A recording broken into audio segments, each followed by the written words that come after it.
Yeah, I'm lazy. I want to be a race car passenger. Just the guy who bugs the driver. Say, man, can I turn on the radio? You should slow down. Why we gotta keep going in circles? Can I put my feet out the window? Man, you really like Tide.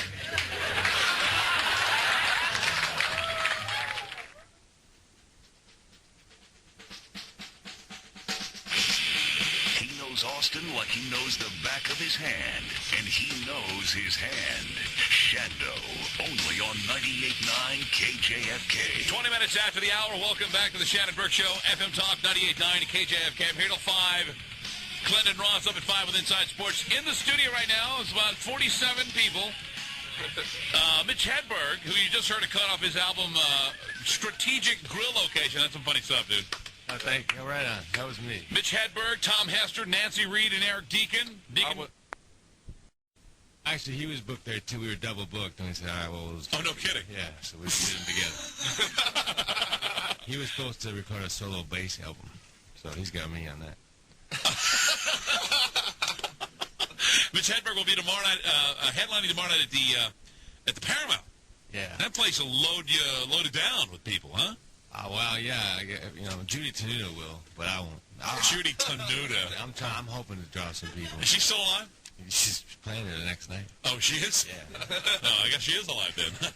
Tom Hester and Nancy Reed are also, I guess will you open for him, or how does that happen? Yep, Nancy and I are both doing the show tomorrow night. I just found it in the car on the way over here. Oh, you did? Yeah. Congratulations. I'm gonna open. We sealed the deal in the elevator. I had her do 5 minutes. That's a slow elevator. Yeah, exactly. It's only 3 floors. We went up and down a few times. So I have heard part of the CD. I listened to a part of this morning. What's with the strategic grill locations? That's a joke that I did. It's not actually on the CD, but it's just a line of a joke that I do. And what is it? Because I was a cook and I was a dreamer, and I was working with guys who weren't dreamers. I knew this because I was cooking I put a hot dog on the grill, and the kitchen manager came over. He said, put the hot dog up here in the right-hand corner of the grill, so in case you get a whole bunch of orders at once, you have all this space available. See, that's how I knew he wasn't a dreamer. The day I give up my dreams is the day I have strategic grill location. It's a long joke.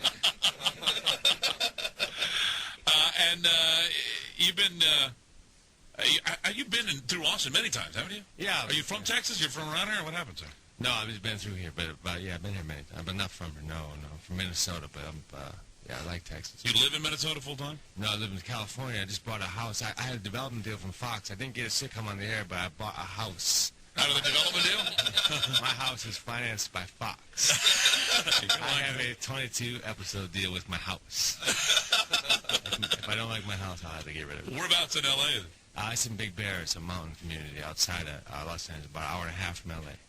Big Bear, yeah. That's where all the skiing is if you live in L.A. Yeah, I used to live in L.A. Yeah, exactly. Cool, man.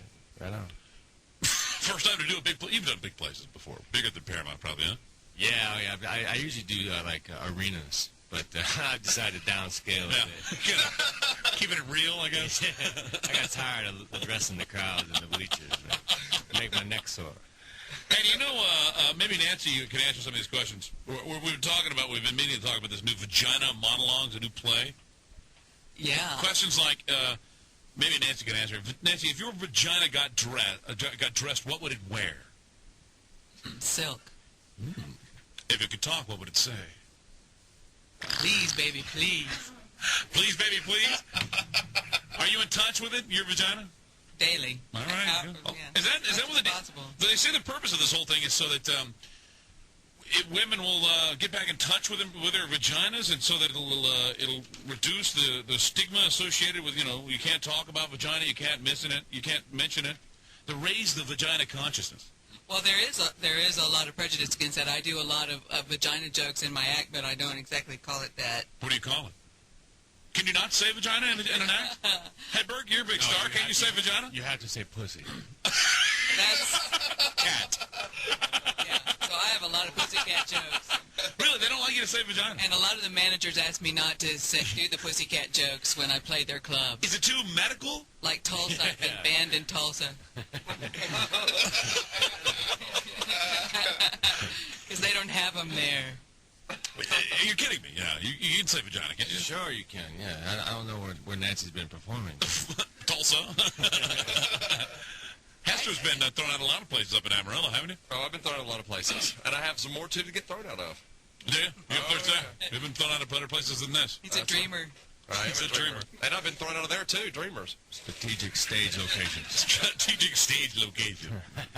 Is this part of a tour, Mitch? You're rolling through the country? What's up? It's an endless tour, for instance, when I began. You know, this tour never ends, technically. Really, it doesn't, because I can only get home for 5 days at a pop.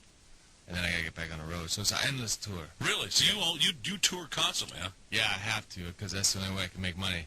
I tried to do some acting in Hollywood, and they paid me, but they said, come back later. Come back later? Yeah, they didn't give me a job. That's worse than don't call us, we'll call you. Hey, just come back later, will you, Mitch? So I got to stay on the road. It's the only way. Have you done some TV or anything or acting? Where would we have seen you? Letterman show and Yeah, that's right. 5 times on that. 5 times? That's pretty sweet, right?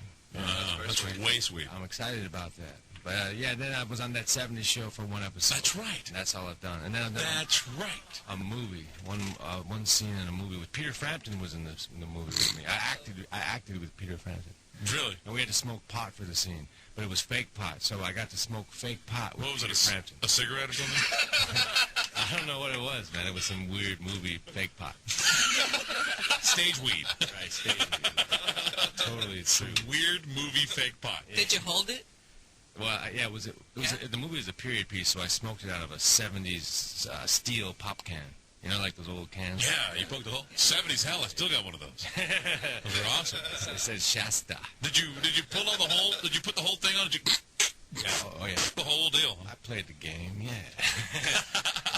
It was a method acting. Hey, what do they do when they snort blow in movies? They snort fake blow? How can you snort fake stuff? Well, the blow is real, so I'm looking for a blow movie.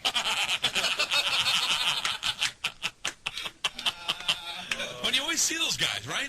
And you know there's no way they can sneak a tube in from the side and run a vacuum. You see the thing in their nose, and it's going. You know it's going to their nose. Right. There's no fake. There's no trickery. There's no black drapes and mirrors. That's blow. Pure baby laxative. Really? Yeah, 'cause that's what they cut coke with, isn't it? They probably just smoke pure cut. Pure cut. Did you roll the pot or did you sprinkle the pot in a can? It wasn't a joint, though, was it? No, it was this loose pot. What movie was it? Can you say? It was called the Untitled Cameron Crowe Project, because he's the director. He hasn't come up with a name yet. It's about him when he was a journalist for Rolling Stone, because he used to work for them. And it's about him when he's a journalist following around a rock band. It's a pretty cool movie, man. And it has yet to be released, I'm telling you. Yeah, it's coming out. I bet you this summer it comes out. It's in editing right now. Yeah. So let's hope they don't leave your best pot smoking out of a Shasta can with Frampton on the floor in the cutting room. Right now, my scene is wafting to the floor. As it's about to hit. We need to shave off 30 seconds. Cut that Hedberg Frampton scene, damn it. All right, you guys are doing, how many comedians are in this thing tomorrow night? 4. That's a comedy bargain. How much does it cost? $17. Oh, please. That's beautiful. Yeah. And they serve drinks there. That's what I like about it. Intermission, you go out in the hallway. Gotta have the booze, man. Comedy without booze equals boring. Really? No, it can. That's the comedian's perspective. All right, where would you rate your show? Is like between a 1 and 10. I mean, I know both your shows. I don't know Nancy's pretty. I know her pretty well. She's pretty nasty. Hester, I know. Hester's a nasty son of a bitch. What would you say? 10 being the nastiest, 1 being the cleanest. For me? Yeah. I'm a nasty factor. I'm down on 2. Really? Yeah. You're not nasty? I know your CD's not that nasty. No, yeah, I don't get nasty. That's why I hire nastier acts to surround me. To nasty up the crowd Yeah. before you get in there. Ask him where he is on the twisted scale. It's a funky Friday night show. We need some nasty action.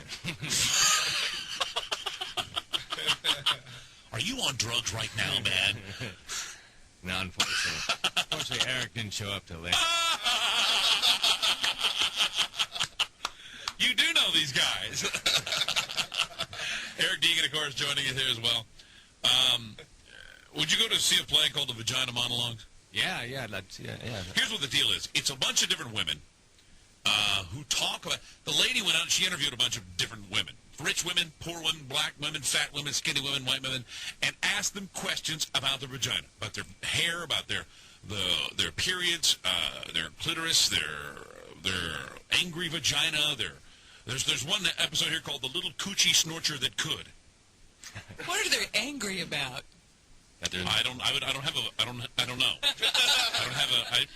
Everything's about the vagina and the penis in the end, really. So this is just more blatantly getting it. Which came first, the penis or the vagina? Usually the penis. In my experience, I would say primarily the penis. Which has more power? That's what I want to know.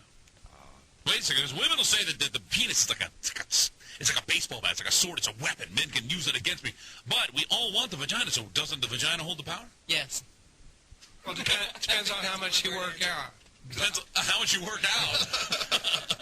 Mitch? I'd go with, yeah, man. Sure. All my power has been penis derivative. But other than that, I've been overpowered by vagina delight types.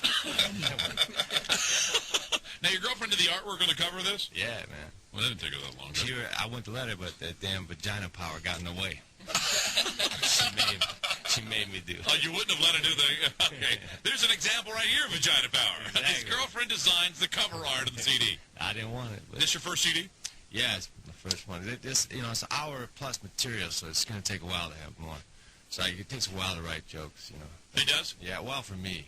I mean, Now, let me ask you a question, you comedian types that you're in here. Do you write, when you're like running around out of the bar having a fun time with your fellas, you're drinking and you're high and having a good time, you think of something really funny, do you write it down? yeah, totally. Is that the rule? Everyone writes it down? Because I think of stuff that's funnier than I can ever imagine. And the next day I go, oh, but son of a bitch, I forgot. Well, you're supposed to, but you always lose that napkin at your... Yeah, either that or you blow your